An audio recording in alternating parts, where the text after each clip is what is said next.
Congresswoman Lee is a Democrat from California. Last summer, she joined the presidential candidate Ron Paul and outgoing Congressman Barney Frank in co-sponsoring a bill that would allow states to legalize marijuana. Good afternoon, and thank you for joining us. Good afternoon. Happy to be with you. I want to talk about some encouraging news on the economy in a minute, but I wonder if I can get your response to Pat Robertson. Have we really reached a tipping point on the legalization issue and argument if Pat Robertson is now advocating for it? Sure, Pat Robertson is right. I'm sure people in California, especially in my district, are pleased to hear this.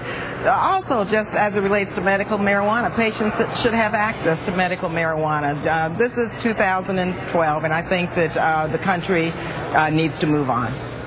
Now, let's turn to the economy, if we may, for a moment.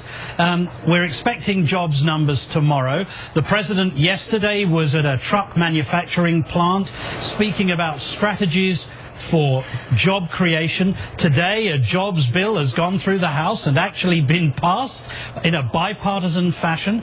Are things beginning to look up for us?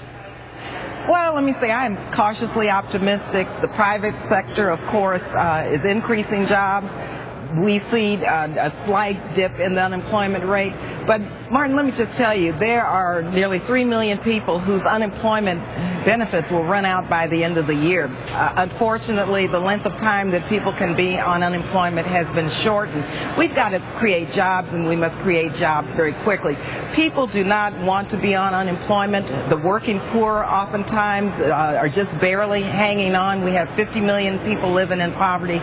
People want to work. And so, as I said, I'm cautiously optimistic. But when you look at the huge budget cuts in the public sector, you know, with local and state governments, and unfortunately with our federal government, you see many minorities and people who have achieved the middle class being impacted by these huge budget cuts. And so there's some hope, and I think the economy is going in the right direction, but we have a long way to go. And speaking about unemployment benefits, you will know that many of your colleagues across the aisle, well, they would prefer to reduce the amount of time people can be on unemployment benefit.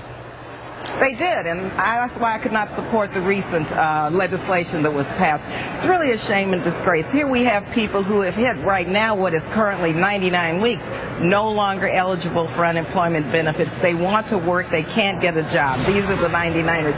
Now, as a result of this bill that was passed, we have a reduction in unemployment compensation. People are going to be shocked when they go to try to apply for unemployment that they've run out because of the fact that it's been reduced now from either 70 to 74 weeks. So what we need to do is we need to increase the length of time people want to work. We have to create jobs. This is just really a bridge over troubled waters. We held, as it relates to the Congressional Black Caucus, which did an unbelievable job under the leadership of Chairman Cleaver and Congresswoman Waters, this last August job fairs around the country. Thousands and thousands and thousands of people lined up with their resumes in hand. They want to work, and so we've got to do something to help create jobs. But until we create those jobs, and we've got to get the, of course, the Tea Party Republicans to believe that direct investment in job creation makes sense.